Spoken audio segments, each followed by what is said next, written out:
Co-powered by Techno.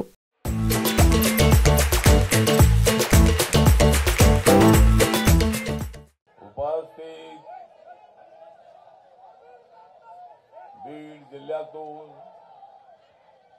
गावागावातून मोठ्या संख्येने आलेले सर्व बंधू आणि भगिनींनो, अरे थांब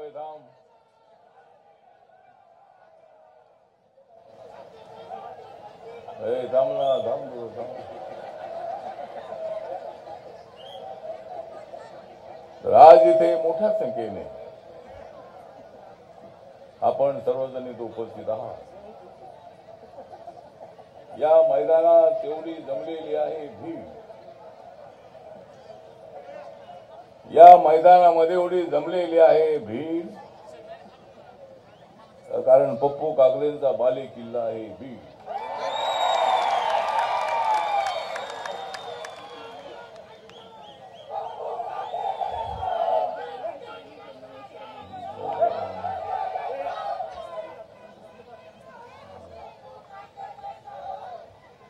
पप्पू कागदेची बीडला आहे नीड, पप्पू कागदेची बीडला आहे नीड, म्हणून तिथं जमलेली आहे एवढी भीड. या देशामध्ये लागलेली आहे विषमतेची कीड. या देशामध्ये काही ठिकाणी लागलेल्या विषमतेची कीड उखडून टाकणार आहे पप्पू कागदेचा जिल्हा बीड.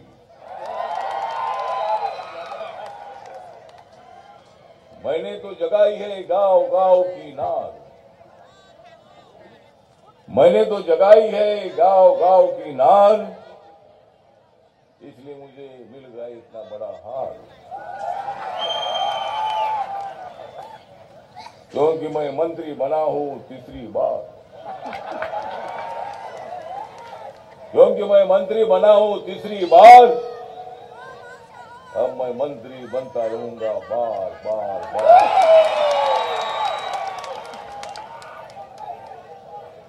राहुल गांधी की होती रहेगी हार हार हार,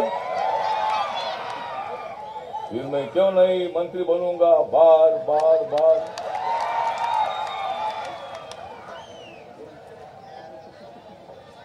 कोई बदल नहीं सकते मेरे बाबा का संविधान,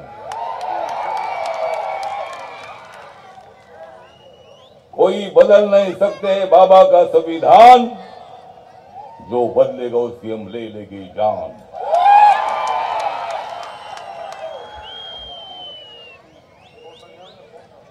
हम लेते हैं भारत माता की आन, हम लेते हैं भारत माता की आन,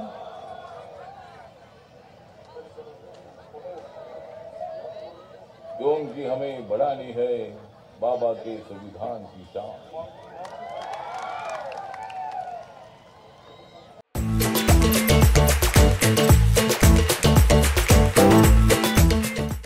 छत्रपती शिवाजी महाराज, डॉक्टर बाबासाहेब आंबेडकर, महात्मा ज्योतिबा फुले, राजश्री शाहू महाराज, अण्णाभाऊ साठे, अहिल्यादेवी होळकर या महामानवांचं स्मरण करून आज या ठिकाणी पप्पू कागदे युवकांचे महाराष्ट्राचे अध्यक्ष आणि आपल्या सर्वांचे बीड जिल्ह्याचे लाडके नेते यांनी अत्यंत भव्य दिव्य असा सत्कार सोहळा आज या ठिकाणी ठेवलेला आहे.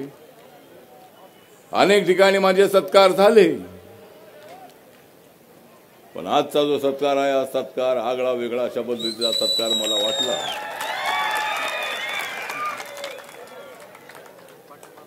पप्पू कागदेंनी गावागावामध्ये रिपब्लिकन पार्टी ऑफ इंडियाची शाखा त्या ठिकाणी जीवन ठेवलेली आहे. बौद्ध असेल, मातंग असेल, चर्मकार असेल, कक्कय असेल, ओबीसी असेल, मराठा समाज असेल, मुस्लिम समाज असेल, ब्राह्मण समाज असेल, आम्ही सर्व समाजाला न्याय देण्यासाठी काम करणारे आम्ही लोक आहोत. बाबासाहेब आंबेडकरांच्या संविधानातला भारत म्हणजे 140 कोटी लोकांचा इंडिया भारत. लोकसभेच्या निवडणुकीमध्ये मात्र काँग्रेस, राहुल गांधी सगळ्यांनी फार मोठ्या पद्धतीच्या चर्चा केल्या. संविधान बदलणार, संविधान बदलणार. पण मी सांगतो की संविधान अशा पद्धतीनं कोणालाच बदलता येणार नाही. कोणाच्या बापाचा बाप जरी आला, कुणाच्या बापाचा बाप जरी आला तर तो ढगात गेला, पण संविधान बदलणार नाही.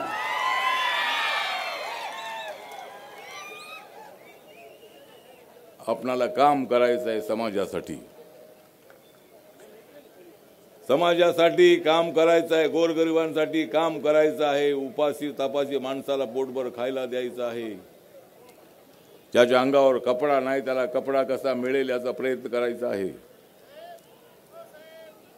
ज्याला शिक्षण नाही त्याला कसं शिक्षण मिळेल हा प्रयत्न आपल्याला करायचा आहे. भारतीय दलित पॅंथर पासून या जिल्ह्याशी माझा जवळचा संबंध आहे. मुंबईमध्ये राहणारे बीड जिल्ह्याचे लोक मोठ्या ताकदीने माझ्या पाठीशी उभे राहिले. मराठवाड्याचे लोक त्या दुष्काळामध्ये ज्या वेळेला मुंबईला आले, मराठवाड्यामध्ये प्रचंड दुष्काळ पडला. माणसाला खायला मिळेना, पाणी नाही, जेवण नाही, अशा पद्धतीची परिस्थिती त्या काळात होती. आणि मराठवाड्यातली माणसं पुणे मुंबईला मोठ्या संख्येने आली. पॅंथरची मुवमेंट ज्यावेळेला मी सुरू केली होती त्यावेळेला मुंबईने सुद्धा माझ्या पाठीची ताकदीने उभं राहून मला पाठबळ दिलं. मराठवाड्याने मोठी ताकद दिली. नामांतराच्या लढ्यामध्ये आपण मोठ्या संख्येने सामील झालात. मला मिळालं बळ, मराठवाड्यानं मला दिलं बळ, म्हणून माझी महाराष्ट्रात कोणी काढली नाही कळ. आमची कळ काढणं एवढं सोपं काम नाही. आम्ही शांत बसणारे लोक आहोत, अपमान सहन करणारे लोक आम्ही आहोत. पण बाबासाहेब आंबेडकरांचा अपमान, दलितांवरचा अन्याय अजिबात आम्ही खपवून घेणार नाही. अरे आम्ही मराठा समाजाच्या आरक्षणाची मागणी आम्ही केली सर्वात अगोदर. आज मराठा समाजाचे नेते आज जागे झालेले आहेत. आम्हाला आरक्षण नको अशा पद्धतीची भूमिका ज्या वेळेला होती त्यावेळेला या पट्ट्याने मराठा समाजाला आरक्षणाची मागणी केलेली होती. मंडल आयोगासाठी आम्ही सातत्याने मोर्चे काढले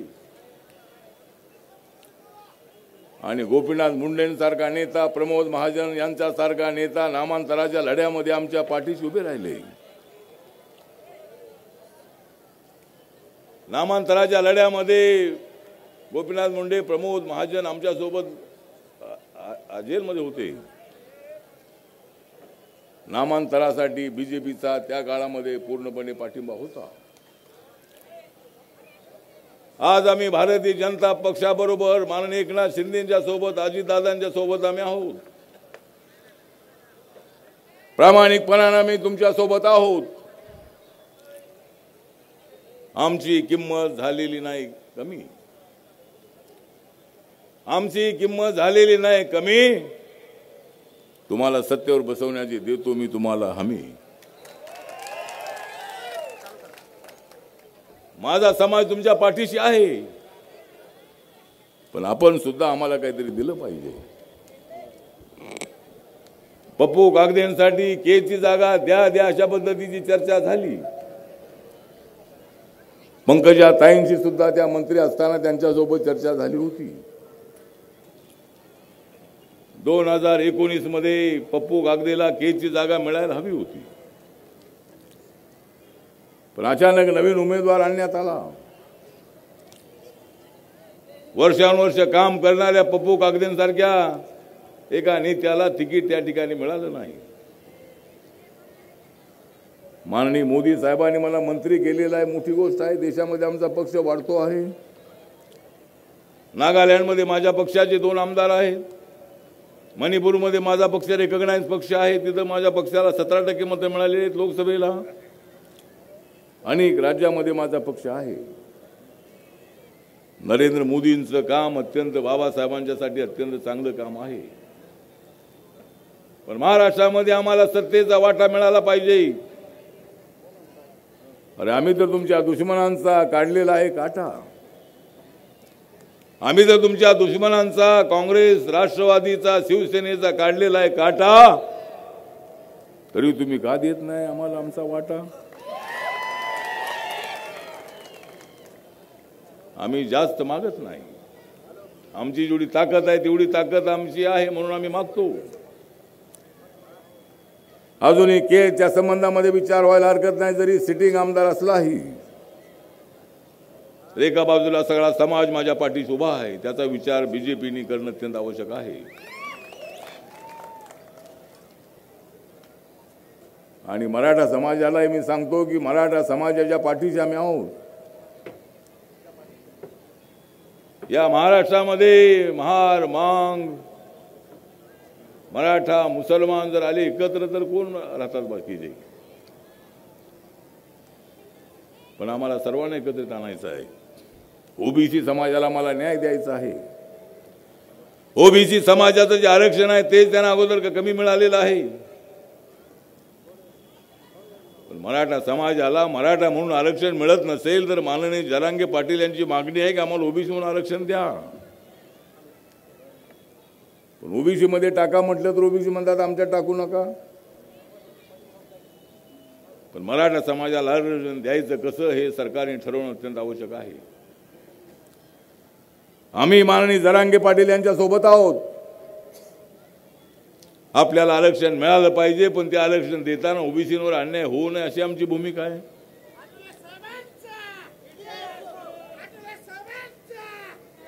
आमचे माननीय शरद पवार साहेबांच्या बद्दल आम्हाला रिस्पेक्ट आहे. सध्या त्यांच्याकडे बरेच लोक चाललेले आहेत. निवडणूक झाली की पुन्हा ते आमच्याकडे येणार आहेत. इकडे तिकीट मिळणार म्हणून तिकडे चाललेले आहे. जावं तिकडे जाऊन हरलात की पुन्हा तुम्ही आमच्याकडे येणार याची आम्हाला कल्पना आहे. जावा, ज्यांना जायचं आहे त्यांनी जावा, पुन्हा तुम्ही या आपल्या गावा. पवार साहेब म्हणतायत 75% आरक्षण दिलं पाहिजे. चांगली गोष्ट आहे पवार साहेब. कोर्टाने सांगितलेलं आहे, सुप्रीम कोर्टाने 50%च्या पुढे जाऊ नका. मग जायचंच होतं तर ज्यावेळेला तुमचं सरकार होतं मनमोहन सिंग त्यावेळेला का आपण गेला नाही? आपण 3-4 वेळेला महाराष्ट्राचे मुख्यमंत्री होता त्यावेळेला आपण का असं नाही केलं? तर आपण दिल्लीमध्ये संरक्षण मंत्रीपद, कृषी मंत्रीपद, अनेक मंत्रीपद आपल्याकडे होती. त्यावेळेला 75%ची मागणी आपण केली नाही. पण आज पवार साहेब म्हणतायत की 75% आरक्षण द्या. घ्या, जेवढं पाहिजे तेवढं घ्या, जेवढं पाहिजे तेवढं घ्या, पण आम्हाला मत द्या. तर ठीक आहे, 75% जर होत असेल तर चांगली गोष्ट आहे. पण मराठा समाजाला ओबीसी मध्ये आम्हाला आरक्षण हवं असं त्यांचं म्हणणं आहे. पण माझी सूचना आहे की त्यांच्यासाठी वेगळी कॅटेगरी करा. माननीय जरांगे पाटील यांचे माझे संबंध अत्यंत चांगले आहेत. जरांगे पाटील यांनी समाज खडबडून जागा केलेला आहे. मराठा समाज, माननीय विनायक मेटे सुद्धा होते, शिवसंग्राम चालवत होते. अखिल भारतीय मराठा महासंघामध्ये ते युवकाचे नेते म्हणून ते अत्यंत ऍक्टिव्ह होते. शशिकांत पवार यांच्यासोबत ते अगोदर होते. एकदा अखिल भारतीय मराठा महासंघ आणि त्यावेळेस आमची पॅन्थर जी होती त्या पॅन्थरने एकदा अलायन्स केला होता. काही सभांमध्ये आमच्या शिवाजी पार्कच्या शशिकांत पवार आले होते. त्यावेळेपासून आम्ही मराठा समाजाच्या आरक्षणाला पाठिंबा दिलेला आहे. त्यामुळे आज विनायक मेटे साहेब आपल्यासोबत नाही. मराठा समाजासाठी सातत्यानं संग्राम करणारा शिवसंग्रामचा नेता, मराठा आरक्षणासाठी मुंबईला आयोजित केलेल्या बैठकीसाठी निघालेला असताना रस्त्यामध्ये ॲक्सिडेंट झाला आणि त्याच्यामध्ये विनायक मेटे आपल्यामध्ये राहिले नाही. त्यांची आठवणी तर बीडमध्ये आल्याशिवाय राहत नाही आहे. गोपीनाथ मुंडेंची, प्रमोद महाजन यांची आठवण आल्याशिवाय राहत नाही आहे. पण आपणाला हे सगळं काम करायचं आहे. आजच्या सभेमध्ये अनेक कार्यकर्ते आलेले आहेत. बाबूराव कदम, गौतम सोनावणे, मिलिंद शेळके, ब्रह्मानंद चव्हाण, MS नंदा, दौलत खरात, परशुराम वाडेकर, सिद्धार्थ कासारे, सिद्धार्थ भालेराव, संजय बनसोडे, सुनील साळवे, डॉक्टर विजय गायकवाड, सचिन कागदे, DN दाभाडे, भास्कर रोडे, दिलीप जोशी, दासू वाघमारे, अशोक गायकवाड, सचिन मोहिते, विजय मगरे, संजय ठोकळ, मायाताई मिसाळ, शैलेश चव्हाण, प्राध्यापक कमलाकर कांबळे, राजू जोगदंड, प्रभाकर चांदणे, मजर खान, महेश आठवले, म्हणजे मी एक आठवले, हा दुसरा आठवले, दुसरा अविनाश जोगदंड, विलास जोगदंड, आपला दिव्यांगजनचा ज्याला आम्ही अध्यक्ष केलेला आहे तो सुरेश माने मराठा आहे. मला मुंबईत येऊन भेटला आणि म्हणाला की मी मराठा आहे. मी बोलू तू मराठा आहेस पण मी पहिला महार आहे. आता मी बौद्ध आहे. आणि तो बोलला मी मराठा असलो तरी मला रिपब्लिकन पक्षामध्ये काम करायचं आहे. पप्पू कागदेचं नेतृत्व अत्यंत चांगलं आहे आणि मी बीडचा आहे आणि मला दिव्यांगजनाची जबाबदारी द्या. त्यामुळे त्याला मराठा समाज त्याला आपण दिव्यांगजन अध्यक्ष बनवलेला आहे. तो महिन्याला कमीत कमी 50,000 रुपये कमवतो आणि दिल्लीला आला तर तो प्लेनने येतो, मुंबईला आला तर गाडी घेऊन येतो. एकटाच असतो. तो अंध आहे परंतु एकदम एकटाच येतो. म्हणजे माझ्या दिल्लीच्या घरी येतो, ऑफिसला येतो, एकटाच येतो. तर तो सुद्धा आपल्या पक्षामध्ये आलेला आहे.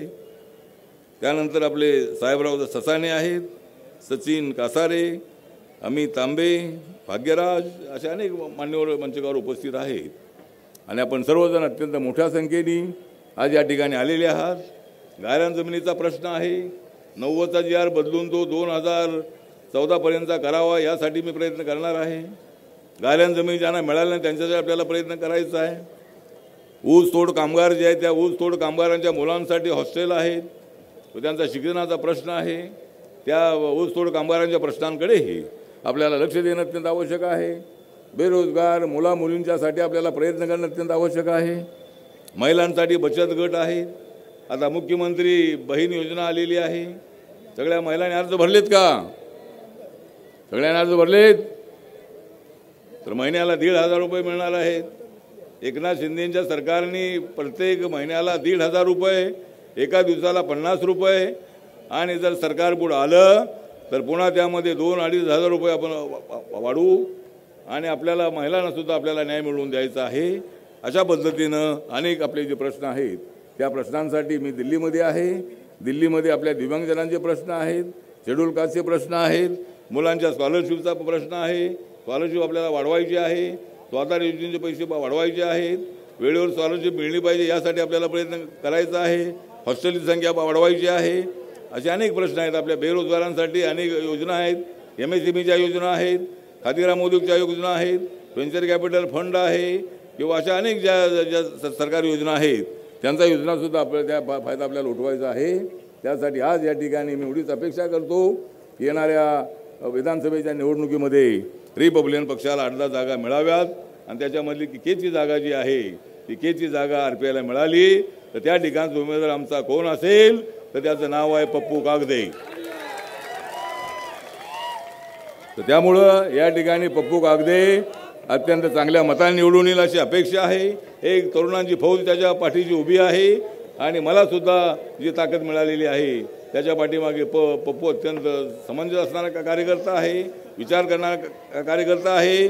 त्यामुळे त्याला तो आमदार झाला पाहिजे अशी माझी इच्छा आहे. एवढंच या प्रसंगी बोलतो आणि पुन्हा एकदा आपल्या सगळ्यांचा आभार मानून माझे 2 शब्द संपवतो. नमो बुद्धाय. जय भीम, जय भारत, जय महाराष्ट्र. को पावर्ड बाय टेक्नो.